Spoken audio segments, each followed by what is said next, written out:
Welcome back, you guys. I'll be focusing on 4 big stories today. They're going to be on the latest surrounding Bakayoko, and is he likely to sign for Paris Saint-Germain or for Nice? I'll be speaking on the latest surrounding Gomes, Tino, Anjorin, and PSV's young teenage sensation in Ihattaren. So it's going to be another jam-packed video, you guys, but before I get into anything, today's video is brought to you by the OneFootball app. Use the OneFootball app to get some basic stats and info on all our key targets in every news daily video.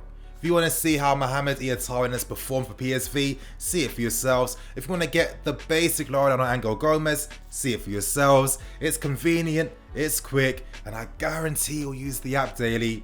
Download the OneFootball app. You'll find a link below in the description below. Now, I'm going to start with the Bakayoko story first because, this is some breaking news that only came out in the past 2 hours. Now, Bakayoko does have interest from Paris Saint-Germain and from Nice. I'm going to start with Nice first, and, if you're a Nice fan, you're very excited. You've got some investment in your team right now. There's ambitions that Nice to become a regular team competing to, play in the Champions League. And allegedly, they have an 80 million budget for this transfer window. Patrick Vieira is a young manager that is really performing really well at Nice. They play exciting attacking football, and he's a big fan of Bakayoko. If we potentially sold Bakayoko to Nice, could that give us any possible future advantages if we entertain bids for Ihattaren? Who knows, you guys, let's see what happens. And now, I want to focus on Paris Saint-Germain, because it seems likely that Bakayoko could end up signing for them. This report did come from Le Ten Sport. They say that Paris Saint-Germain have been actively monitoring the player for the past 2 months. News that doesn't really come as any surprise to any of us. Paris Saint-Germain wants a midfield destroyer in their team. Herrera and Idrissa Gueye, they're getting older. They're both 30 plus, and Bakayoko definitely fits that mold. Now, as I reported in the past video where I spoke about Paris Saint-Germain interest in Bakayoko, Paris Saint-Germain sporting director Leandro previously was at AC Milan, and he was the one to originally bring Bakayoko to AC Milan. Now, Paris Saint-Germain are looking at other targets to fill that midfield role, players like Pellegrini from Roma and Benasser from Milan. But Bakayoko does have the advantage of all those players. Now that Monaco have been effectively priced out from signing the player, them not having UCL football doesn't help matters whatsoever.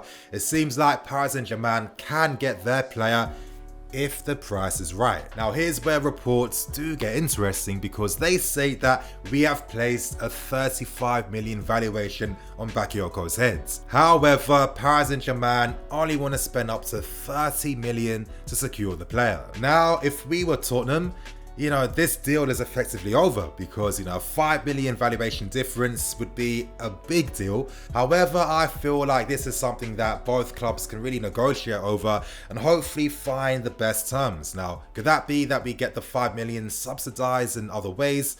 Possibly, or maybe we might just allow an extra 5 million to get rid of a player that most likely, will never get the full valuation for. Now, the irony was that when we first signed Bakayoko, we beat off interest from Paris Saint-Germain to sign the player. Now, at the time, Bakayoko signed for us instead of them because he felt playing alongside Kante would have boosted his hopes of representing France in the World Cup.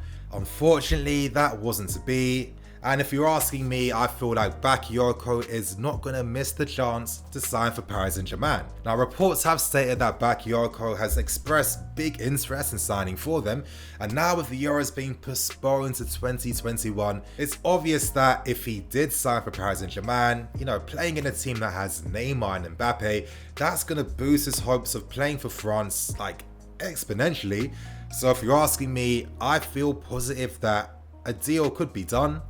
Hopefully it does get done for a very good price, because we could reinvest that money in a Bakayoko sale. Now, I want to move on to the second story today, and that's in regards to Gomes. Now, if you're a Man United fan, it's looking real peak for you guys, because it's looking very likely that Gomes will not be renewing a contract extension at Manchester United. Now, I've spoken about this story previously, but at this point in time, things are really starting to heat up. A young English teenage talent that's going to be available for nothing naturally a club like us is going to be all over a deal like this. Now the news is that contract talks have stalled between Man United. You know, it's looking very likely that the player will be leaving because he will be made free at the end of June. Now reportedly he has turned down signing a 30k per week deal with Manchester United, and even though Solskjaer has promised him, you know, first team football for the next season, you know, I get the impression that Gomes isn't going to fall for any fake false promises. Now reports state that Gomes feels more confident signing for us, where he feels like he can get those minutes that he won't get at Manchester United. From his perspective, I do understand. You know, it's obvious that Man United are going to be in the market for attacking players. They have been linked with your Grealishes, your Sanchos, etc, etc, and naturally that would take away minutes from Angel Gomes. Now, getting back to reports, it's very interesting because his agent is none other than Pini Zahavi. You know, Pini Zahavi has already held talks with Marina over the availability of his client, and we know that Pini gets deals done. From this point on, you guys, I'm going to give my thoughts and opinions. You know, my first initial impression, as it was in the previous video, is that is he really going to get those guaranteed minutes that he wants? I feel like his signing is going to have big implications. You know, Gomes is a very multifaceted, versatile player. He can play in midfield, he can play as a winger, and he can play in those attacking positions. You know, he's a player that operates best between the lines. So from a tactical point of view, he's really going to complement how we play. Could his signing possibly reveal that he may be the fourth choice attacking player in the squad next season? Who knows? Or could his potential signing really imply even deeper things? For example, you know, we're a club that still needs to balance the books by selling off players and selling off assets. For example, with Ross Barkley, let's say that you know that he's not going to get too many minutes next season, knowing that Ruben Loftus-Cheek is going to return back to the first team. Could it be the best time to sell the player and cash in on him? From a business point of view, imagine that you get maybe 25 to 30 million for Ross Barkley, and you're replacing him effectively for one of the most talented English players for free. You know, from a business point of view, I could see that working. Or maybe Gomes feels a lot more confident that he could have a career path and plan with this club that will one day get him those first team minutes, compared to staying at Manchester United, because with Man United, they're a team that whenever they face any issues, they turn towards the market, and as we've seen over the past few years, most times their signings are not always paying off. A cynical part of me does feel that naturally this is just a signing that's going to be done for business. You know, could Gomes be part of the revamped loan army? Who knows? But whenever a young English talent is available on a free, then naturally a club like us, as I said, will forever be on top of deals like this. You know, I'm curious to read your thoughts and opinions in the comment section below. Are you happy with the signing? Do you think that he's the right profile we need? Maybe I'm not really thinking of things with the biggest perspective. Maybe there's some angles that I haven't seen the story in.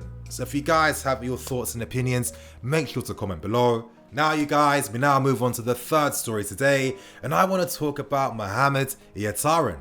Now reports have been coming out from Calcio Masato reporting that, you know, we are close to signing the player. Reports state that we still want to fill that Hazard-sized hole that's still left in the team. We want someone attacking, exciting, and has a bag of potential, and Ihattaren fits that bill. Now, a Spanish outlet also reports that, you know, negotiations are going along so well that there's a major possibility that his signing could be announced before the window opens. Now, if you want to know my thoughts and opinions, do I feel like this story is real and tangible?